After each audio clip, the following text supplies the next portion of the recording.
Today on All the Things with Ashley, we have a special guest. Her name is Miss Sonya J Wells. She is a senior care advocate as well as a community hospice liaison. So I'm very excited for her to be here, and for her to give her perspective on being an industry partner to organizations such as assisted living, hospice, home health, and what it looks like to navigate this space as a senior care advocate. Thank you for allowing me to interview you today, Sonya. It's a pleasure speaking with you, and I'm so grateful for you to stop by and just spend some time with me. So, I would love for you to introduce yourself and give a bit of background about your experience and where you started from to how you got to here. Okay, well, first of all, thank you so much, Miss Ashley. I appreciate you trusting me to your audience because I know you have a broad audience. And for me, being able to come on here and just kind of share my insight and wisdom. I was trying to think about how we met. I don't even remember. We probably met at some networking event. I want to thank you for asking me that question. I want to segue into that question by telling you a little bit about me personally, as well as my professionalism, professional career. I am a licensed minister. I've been in ministry for over 30 something years. You can Google my name, Sonya J Wells. I'm all over the Google. I'm a life coach. I'm a life coach. I'm a certified lay counselor uh, and prophet. And I've been speaking and ministering for over 30 something years. So I said that to say I've always been in service to people because ministry is service. So I've always been in service to people. I've always had a compassion to help people. I'm also a licensed insurance agent. So I know about Medicaid as well as Medicare. So I know about navigating all of that. I know about the parameters around uh, income limitations, medical criterias to get Medicaid and Medicare and Star Plus waiver and all of those things. So I tried to make myself very well-rounded when it comes to helping families. But my background started in the senior market, first of all, with Medicare, primarily Medicare supplements. A friend of mine who worked in the industry of hospice, she's the one who got me into hospice because she said, Sonya, you'd be really good in this. And so she also introduced me to community sales, working in a facility. So my first path into this industry started working in a community. I was a sales director for a community, a memory care community. That was my first experience with working with memory care patients as well as doing sales. But I've been doing sales all my life. Sales in my all of my career paths. I'm a serial entrepreneur, so I've had several businesses, and marketing is always a big piece of your success in your business. So I started doing a community a sales director at a community where I would tour families. Families would come in. I would have to get on the phone, calling, following up, doing follow-up calls, following up on my lead generation system, following up on referrals from a different referral sources, Place for Mom being one, Ruby Care, Navigator. All of these places would send me referrals, and I would have to be that person that would actually call that family and do an assessment, follow up, bring them in, set an appointment, tour them, close the sale. That's where I started. So that was my first entry point into the senior market when it came to senior placement. Secondarily, I got into it through a young lady who worked with a company, of which I will not name, who introduced me to the business because she called my company one day and asked me about hospice, my hospice company. She was very interesting, and I was trying to figure out what do you do? And she said, "Well, I do senior placement." And so she began to share with me what she did, and I was like, I do that. I've been doing that for years. I know how to do that. And she kind of opened the door for me to come into the industry. And so I've been doing this about 4 or 5 years now. And that's kind of how I got started. But my background, knowing about working in the community was a big stepping stone for me. Hospice was another. And then I already had the relationships in place with the hospice company, with the social workers, chaplains, social workers, discharge plan, transitional case managers. So that was just kind of an easy transition for me. So that's kind of how I got started in senior placement. And I'm gonna be honest, it has been one of the most rewarding jobs, and I wouldn't even call it a job. It's like I get to meet so many interesting people. I get to meet families who are in crisis, and my job is to bring the calm in the crisis. So it's just a natural extension of who I am. So it just came natural for me when I started doing it, and it's lucrative too. Okay, good. Now, Okay. so okay. So with that background and Mhm. all that you have experienced, being a senior care advocate entails all of that plus Mhm. some. But Mhm. specifically, what do you do as a senior care advocate? Who is your target audience? Who are you serving specifically? Okay, so when you think about you when you serving families, that's your primary, those are your primary, that's my target audience, is families. Yes, ma'am. Families that have patients, residents, or loved ones who need long-term care. Mhm. And whether that long-term care is at home or they need to find a community. My role is to assist that family in navigating through all of the aspects of discovering what's going to be the best fit for their family. Now, my direct referral source is going to be my social workers, my transitional case managers, my discharge planners. Those are key components of me being able to provide the service to my families. So that's kind of how that works. So yeah, families are my target audience when it comes to who I serve. Families who are in crisis, families who need long-term care, but I wouldn't necessarily say they have to be in crisis. It can be individuals who just, they age in their home and they realize they can no longer take care of their homes. They can't do all the maintenance on the home. The house is paid for. The house is too big. They just need to move. They just want to sell their house and find them a senior living or independent living, assisted living, because they want help with they don't want to cook anymore. They just want to enjoy life at this stage. So those are the people that I work with: people who need long-term care, people who want to transition from living in a home to living in a community because they want the socialization, they want the housekeeping, they want the meal preparation, they want all of that. So it can be any of those dynamics. Okay. Okay. So then, since your focus is the family and ultimately the resident, what are they looking for when they are going into communities? And I know it ranges based on the type, IL, independent living, assisted Right. memory care. Those are going to change. It's going to, some things will change, but there are some key tenets that they're looking for. So give me a top 5 things that they're looking for. The first thing that you have to do is assess the care needs of that family member. Um, and the family, so there's twofold here. To me, you talking about what the family's expectations are, and then you're talking about what the actual resident expectations are. If the resident is cognitively alert and astute, then they have their expectations. But if the family is the one that's making the decisions, they have a lot of times they don't really even know what their loved one needs, because mama was living at home, or dad was living at home, or my wife or my spouse was at home, and all of a sudden they fail and now they can't get up.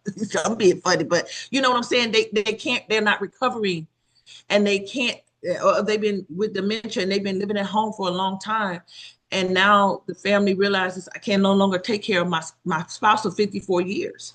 So this is an overwhelming decision for them to make. And so they're looking for someone, first of all, just advocate for them. Just that word alone. Just to be able to come in and talk to them about a facility that's going to coincide with their care needs. It's going to coincide with their budget. So when I talk to, it's going to coincide with their demographics, where they live.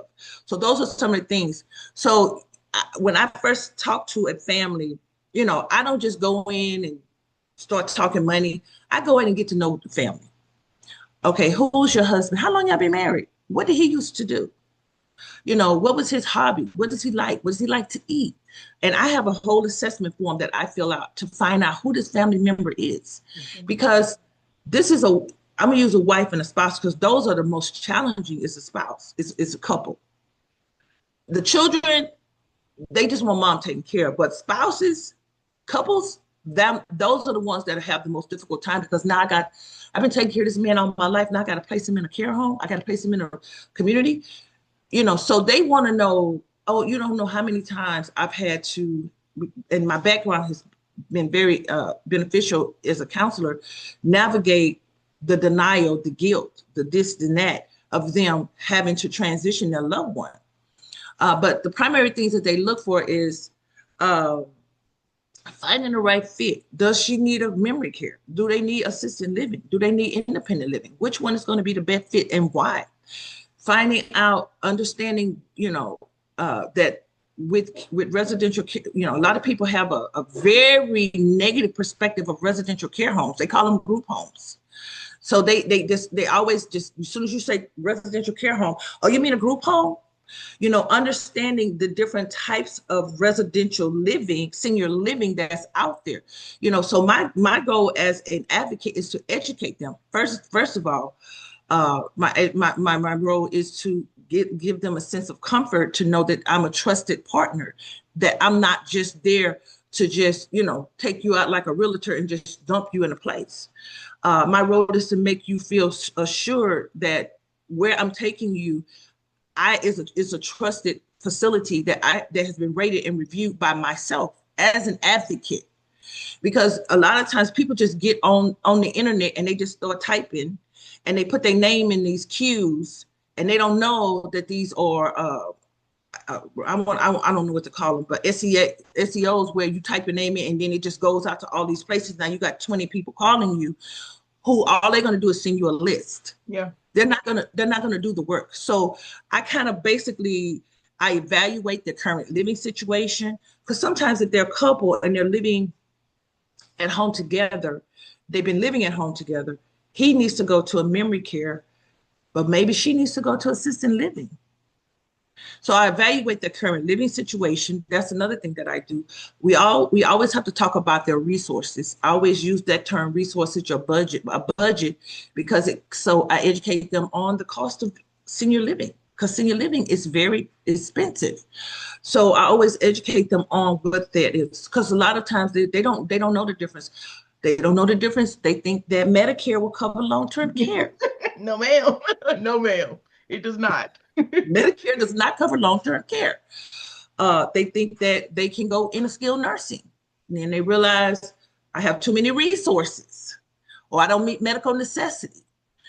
So the gamut of resources that I try to provide, it ranges, from everywhere from education to rating and reviewing the facilities, to identifying the right facility, to scheduling the appointment, to making sure that the place I take them is going to be within their budget, is going to be within a 5 to 15-minute radius of where they live. So my services, and if they need hospice, I can assist them with hospice services. I can assist them with home health. So I try to be a one-stop shop. So the family can ask me almost anything pertaining to senior living, to health insurance, because I know about health insurance, I know about home health. I mean, I know about all of it. So I try to answer all of their questions. And then once I do that, I ask, one of the things I always say when I talk to somebody is, how can I help? Yeah. Because I can come in and tell you what I do, but you can tell me how I can help better than I can tell you what I do. Yes, ma'am. Does that make sense? Yeah. Oh, absolutely. Absolutely. Yeah. I was going to say, the one thing that I'm for, if you see my little screen right here, it says advocacy. That's a part of my name for a reason. I'm an advocate for the advocates. So I'm working with the facilities to help them be the best that they can be to serve the people that you are advocating for. So I truly appreciate you speaking to that, because one of the things that is kind of subversive to this industry are the people who are in it for the financial end. And no, let's not split hairs here. We're all in business to make money.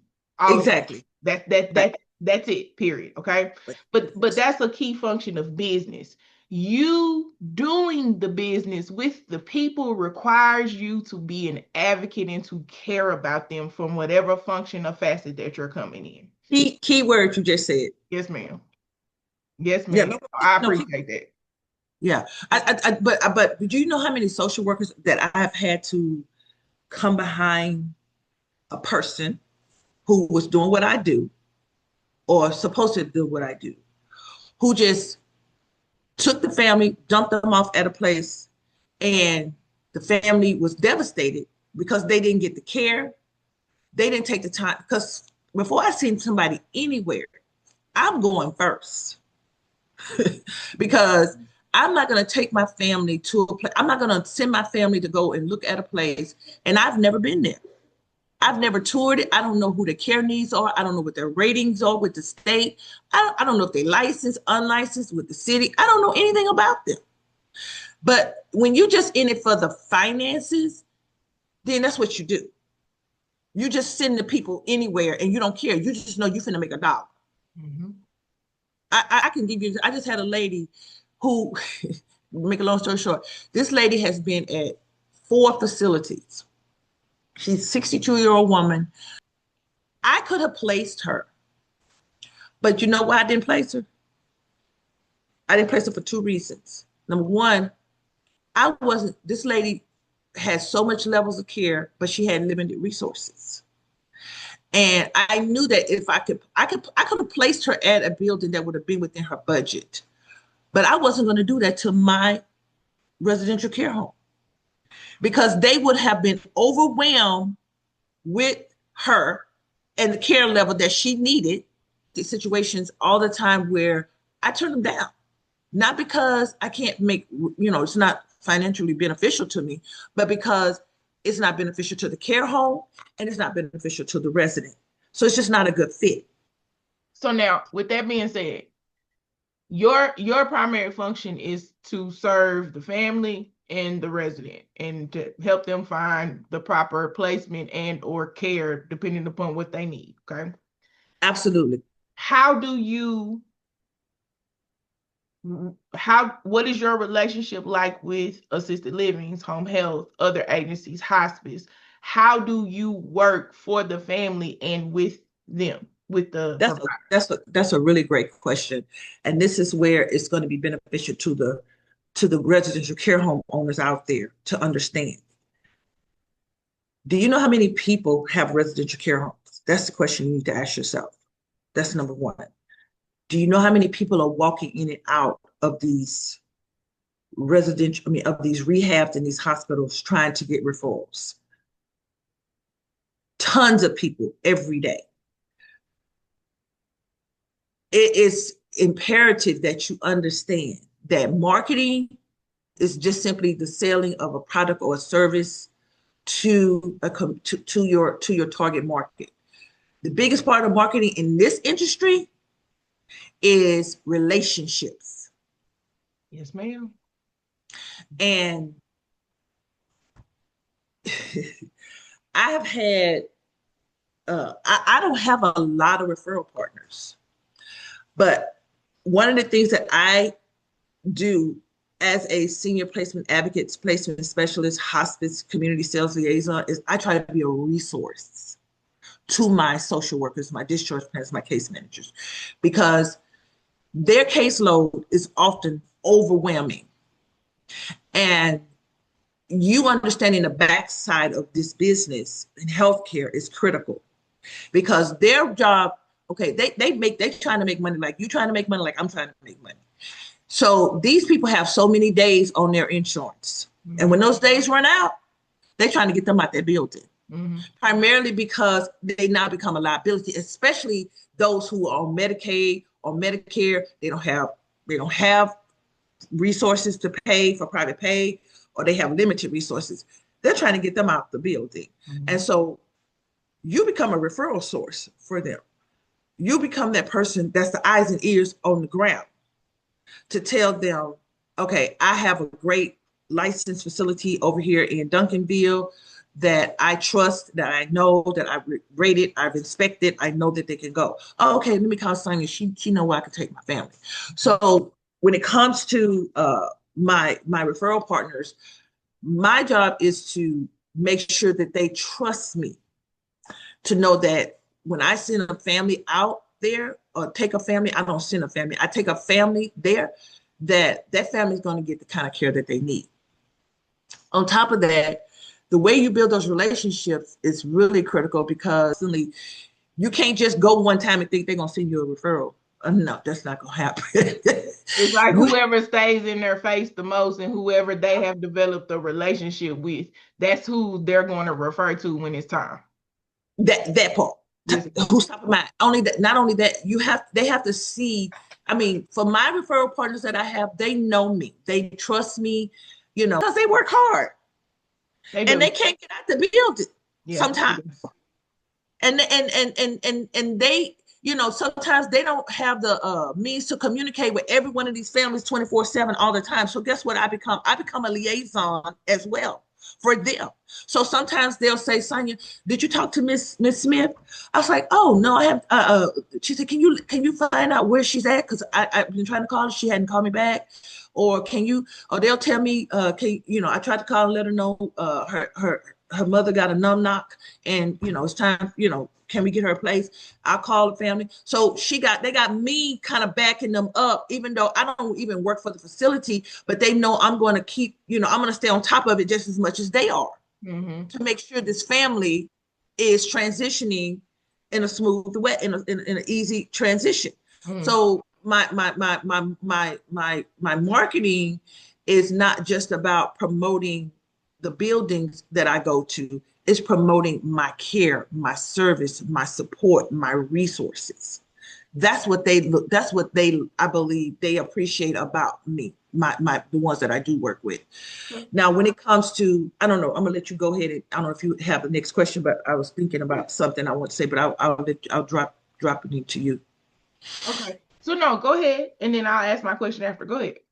Well, I wanted to say to the residential care home owners, primarily because I want to speak to them, because what I think the hardest challenge for a residential care home owner when it comes to doing what I do is that I work with a range of facilities. I don't work with just one. I don't go in talking about, one facility or this facility. I don't promote one or the other. Right. So when you go in as an individual talking about just your facility, how are you going to get them to trust that your facility is the best fit?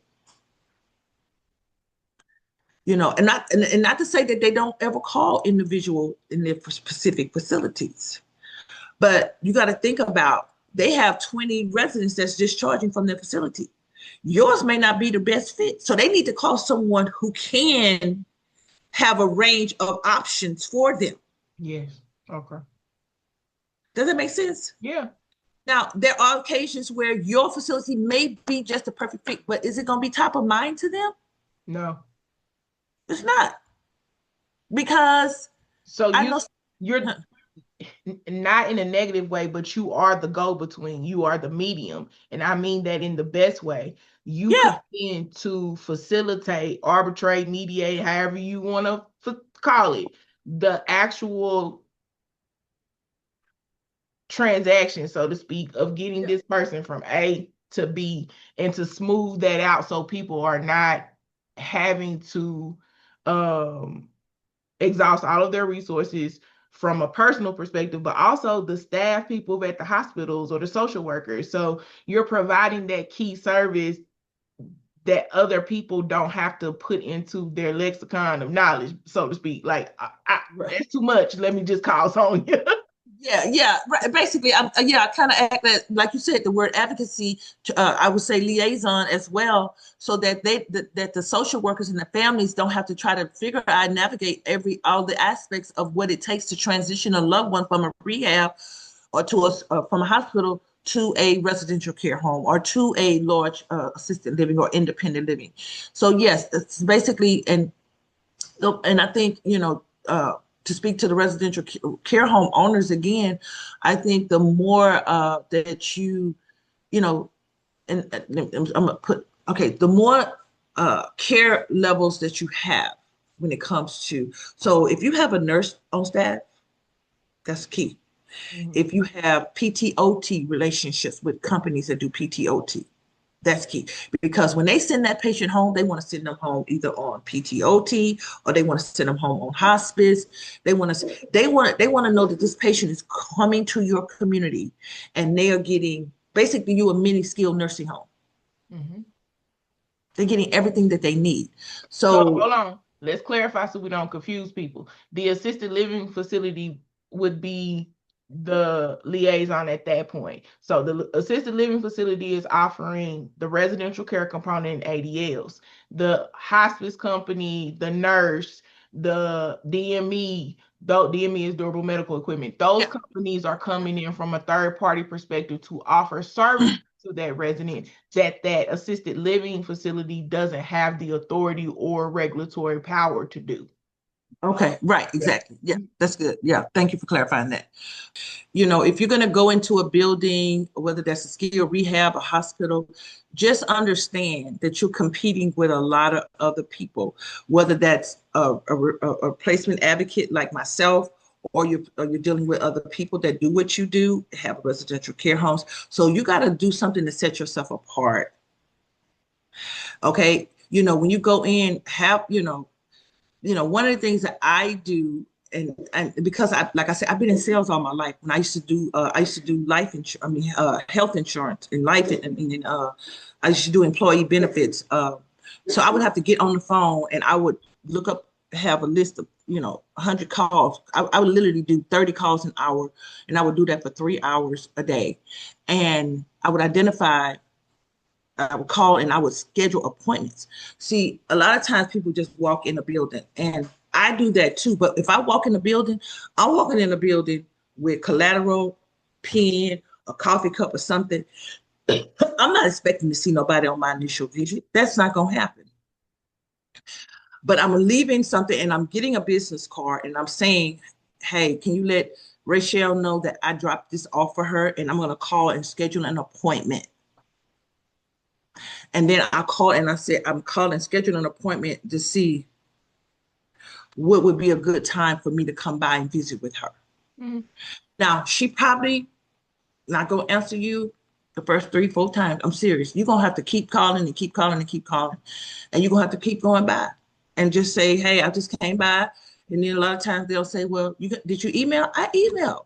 Did you call? I called. Well, can I get her cell phone number? And you can't be scared to ask. I mean, because I'm not.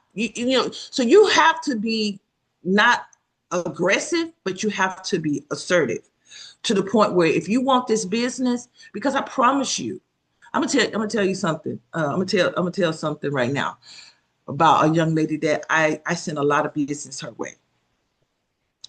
She got 4 residential care homes, and she does amazing work with her residents. You know why I sent business her way? Because that girl hounded me. And she has developed because she was one of the caregivers at a community that I worked in. And I watched how she took care of residents. And then she opened up her own in 2021, and now she has 4. You t- Anyway, so this particular care home manager, she knew I had got fired, and she followed up with the care manager, the ED, and said, "Where is Sonya? I have a care home. I want her to help me find placement people." So she reached out to me, and it's history, and it's been now 4 years. Mhm. Oh my God! And she gives good care, and I trust her. I know I can take a family there. I'm not gonna get no phone call saying this family member done failed, this family member done ran out the house. I don't have to worry about that because make no mistake, my reputation is on the line. When I bring a family to you and the state starts calling because you done did something wrong, who brought you here? Yeah. Now, I'm not saying that's going to be the case in every case, but is that not relevant? Yes, ma'am, it is. It is. And word of mouth in this industry is everything. Just to speak to what you're saying, our reputations are everything in this industry, in any industry, but specifically in long-term care, your Yeah, reputation matters. It it does. matters. So it's key. And that's why I would, and and I appreciate you sending me referrals. You send me a lot of people that just open up their care homes. They call me, and not only from where you referred them, but I get other people tell people to call me, and I'm very honest with them about I would love to help you fill up your care home. The first thing I'm gonna have to do is come see it. Yes, ma'am. That's the first thing. The second thing is, are you licensed? Yes, ma'am. So, I mean, because I'm not sending anyone over there just because you just want to try to make some little extra cash, but you don't have no experience. I don't know anything about you. Why would I trust you to bring somebody to you? Yes, ma'am.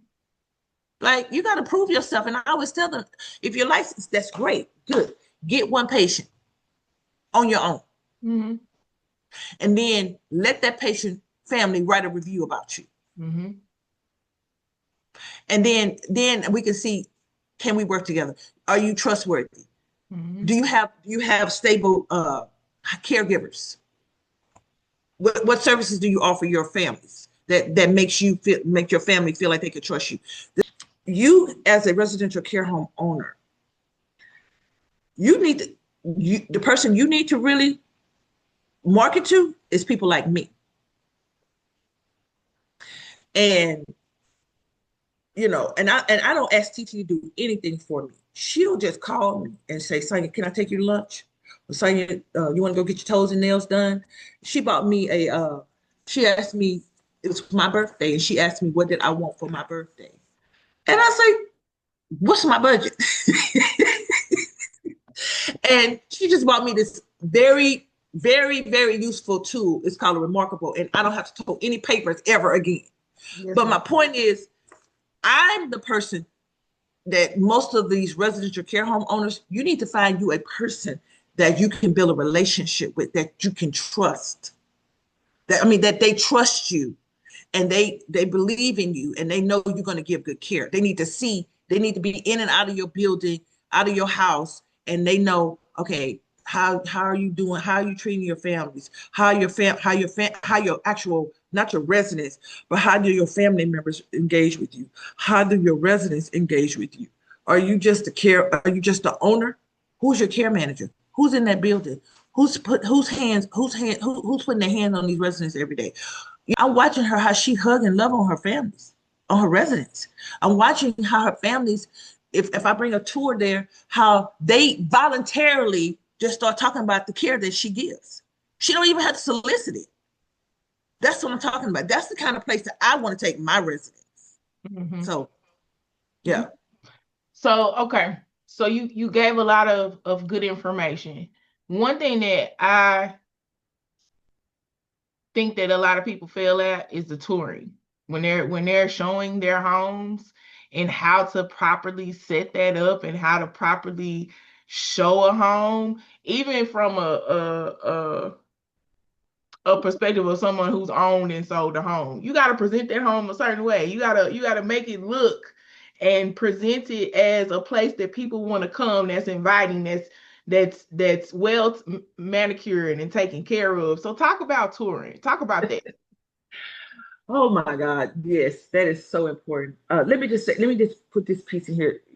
Put a pin right there, and just let me just say this part, and I'll make it real quick. One of the main uh, important things, and I'm sure you have shared this in your training for your clients: location, location, location. Yes, ma'am. You cannot put up a care home in an impoverished area, because you will not. Now, if you want to do a group home, that's different. $950,000, yeah. But if you're wanting to do anywhere from 4,000 to $7,000 a month, you have to place your care home in a demographics where you have people that have that type of income. Yes, ma'am. And second part of that is, as a marketer, as a person that's out here in the field, I'm going to bring my residents where they want to go. Mm-hmm. I'm not going to take my residents to a zip code that they haven't given me. I'm going to find a place that's based on the zip code that they gave me, Mm-hmm. and that's where I'm going to take them. Um, I'm also going to refer based on the community. So I place a lot in Plano, McKinney, Allen. That's what I do, but that's where I get my referral sources from. Mm-hmm. Mm-hmm. So my referrals come from there. So most of my residents that need to be placed, they live in that vicinity.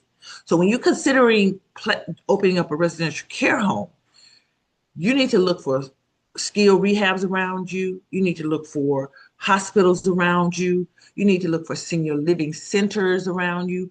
All of those things are going to tell you, okay, is there a feed for me? Is there a place where I can pull residents from? Because if you go into an area that doesn't have those type of facilities, or even if you do, but it's impoverished, you can't go down on Buckner and open up because I know I go to one facility over there sometimes because I have a resident that I go see in hospice. None of those people can afford to pay 2,500, even $2,500 a month. They Yeah. can't. Yeah. So you need to think about that part. Okay, what was the second? What was the other question you had brought So up? we were talking, I was asking about touring. So Okay, yes. so specifically, when you go to a facility, what are the mistakes that you see?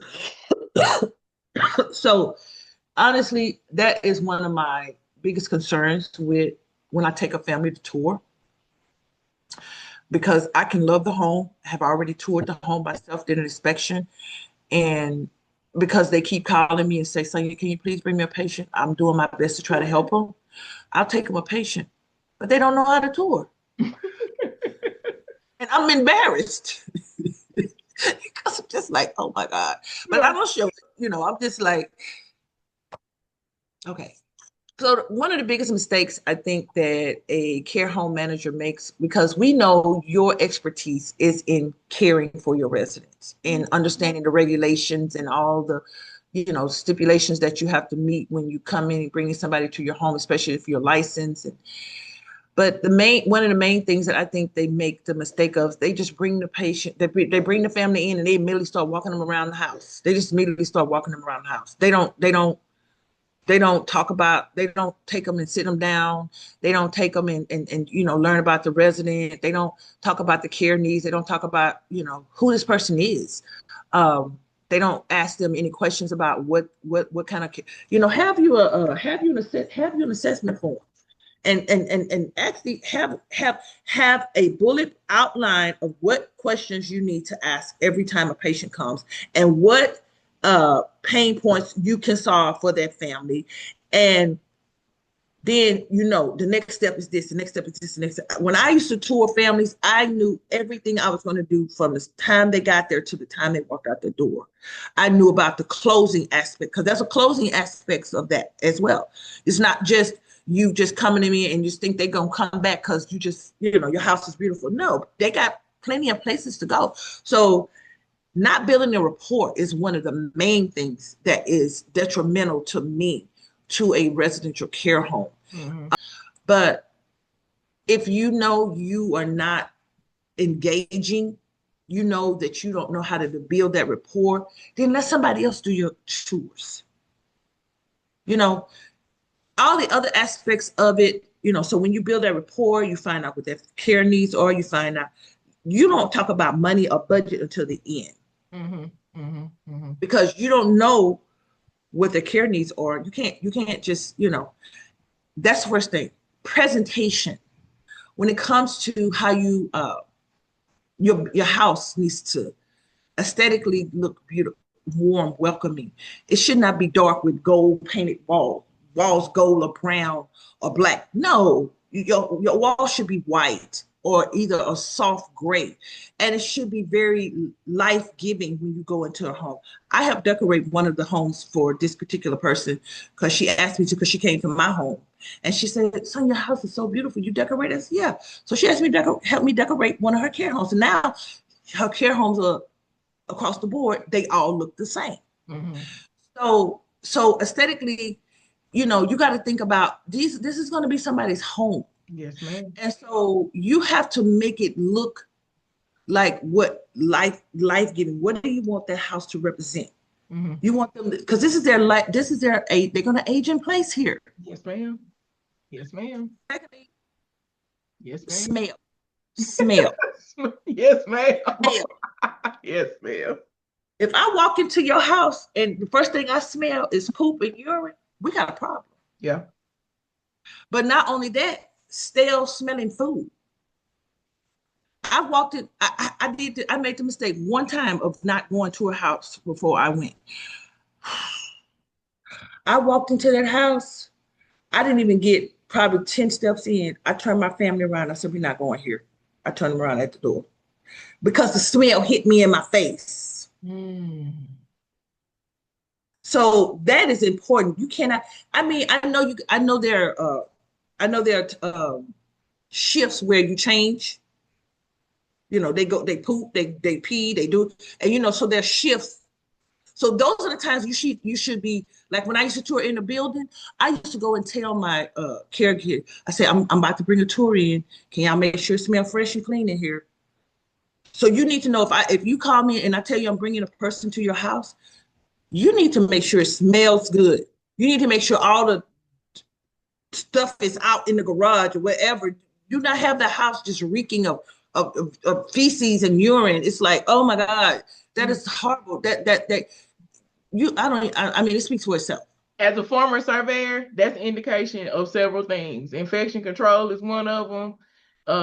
Potential UTIs, altered mental status, and other things in those residents. So it was a key component for me when I was surveying. If I smell something when I walk in, I'm going to go find that smell and I'm going to investigate it because of what it could mean for the residents, and then Exactly. what it means for infection control.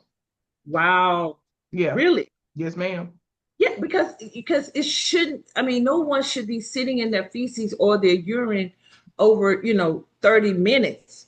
And Nope. if you did, and if they did, I mean, anyway, but that's a key point. That's a key component. Because in a residential care home, to me, now you tell me if I'm wrong, Ashley. People bring their families to a residential care home because they did not want to take them to a skilled nursing. Yes, ma'am. And the reason they didn't want to take them to a skilled nursing is because they wanted them to get a level of care that they were not going to get at a skilled nursing. Yes, ma'am. So if I come to your residential care home and it's just as bad as a skilled nursing, why would I bring my family there? I wouldn't. So that's important. So some other little minor things, I think, meal preparation, activities is important. Hire your activity person to come in. One of the things I'm going to bring on and I'll talk about a little bit is I'm going to have a person that can go to these houses to do activities because sometimes the caregivers are universal. They're cooking the meals, they're doing the caregiving, they're doing all that, and they don't have time to do the activities. Hire a caregiver, hire activity coordinator, come in, 2 or 3 times a week just to help with activities. Make sure you have puzzles and games and things on the table for them to do. Even if you can't participate, just have something in the house where they can do Scrabble because everybody's not cognitively, have cognition issues. Have Scrabble, have a puzzle, have dominoes, have something, Yep. and where the family comes, they can see their loved ones. They doing something. Have if they got memory care, they got these little game boards where they can just gadgets they can do. Have something for them. Don't just. And I hate to say this because I know a lot of people open up care homes because they just hear how much money you can make.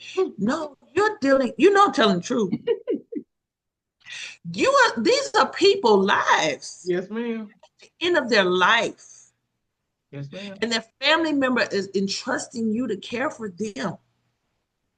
And when they come there, they don't need to just see them sitting up there looking at TV. Now, I'm not gonna say they're not gonna look at TV sometimes, but have a certain time of the day where they go after right before lunch. We're gonna do this activity. After lunch, they're gonna take a nap. Yeah. And then when they get through taking a nap, have another activity. And then it's dinner time. And then it's bedtime. We're not talking about, and even some activities you need to have hands on, and some activities you let them do themselves. And that way, that it's, they still need to be active. Make sure you have OTPT in your business. A contract with I have company 2 or 3 companies that I work with that do OTPT, and they'll come to the house and do it. Mm-hmm. So that's an added benefit. So you could, when you tell that family, oh, we have a 24-hour nurse that's on call. We have a company to do OTPT. We partner with a hospice company that comes in and do some and support to our residents that need hospice care. Let them know you got all of the encompassing service, all of encompassing all of the care that your loved one needs in that home. Yep. And then make sure, and I hate to say this, but Ashley, you tell me if I'm wrong, your caregivers need to be awake at night. I'm Well, sorry. according to the regulations, all type B and all Alzheimer's units have to have awake staff. The only But facilities that can have overnight sleep staff are type A facilities, and that's because the type of resident doesn't require the overnight but um most of them need. watch. Yeah.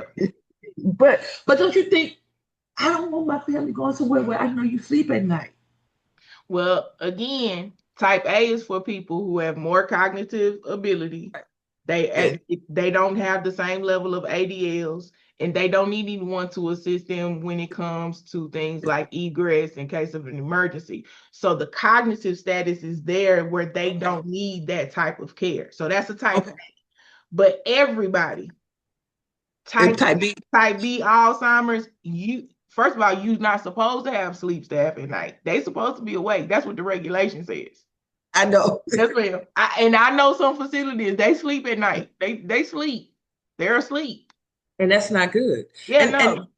if you can have a pendant, even though you're in a house, having a pendant on your team now, and I think you made a valid point between the type A, type B, and who can sleep and not and but even in that case, you know, the safety of the resident. I had a resident that I placed in a licensed group home. Mm-hmm. It was, and this lady had some. I was she's deceased now, but she was asleep, and the lady fell out the bed and broke her arm. I was Oh, so mad. I was so mad, but there's nothing I can do. yeah. But she didn't have a budget, and anyway, but that's why I said be awake. Because sometimes if you have the pendants, they try to get up, but if you have a pendant and it just goes off, then you can be even if you are asleep, at least you can hear the alarm going off. Mhm. Yeah. If they got a pendant, if they have enough, if they're alert, like you Yeah. say, type A, they can call. So that's important. But your meals, your activities, your smells, your aesthetics, has decorated is important. Um, having all of the additional outside resources, like you mentioned, hospice, home health, PTOT, all of those things for me as a placement specialist, Mm. I'm gonna bring my families to you. Yeah. Yeah. That's good. Yeah. Good. Yes, ma'am. Okay. So we have talked about quite a bit, but all necessary points of conversation. And I just want to end this by saying thank you for what you're doing. Thank you for the relationships that you're building. Thank you for being a person of integrity and caring about not only the residents, but also the facilities and what they can do for that resident. Right. Because it tells me that you care about the totality of Yeah. the industry and how it impacts the residents, yes, but how it impacts the caregivers, how it impacts the people who own the facilities. And I appreciate that because not a lot of people look at it from a total perspective. Right. Yeah. Exactly. So Exactly. I Appreciate you. appreciate you, Sonya. I'm going to share your information. It's going to be located on screen, and then when I post it, it'll be in the YouTube information as well as uh social media and all of that. And then I'm also gonna send this to you, okay? Okay. Perfect. Thank you. It was fun. Yeah, see, I told you easy peasy. We not gonna do too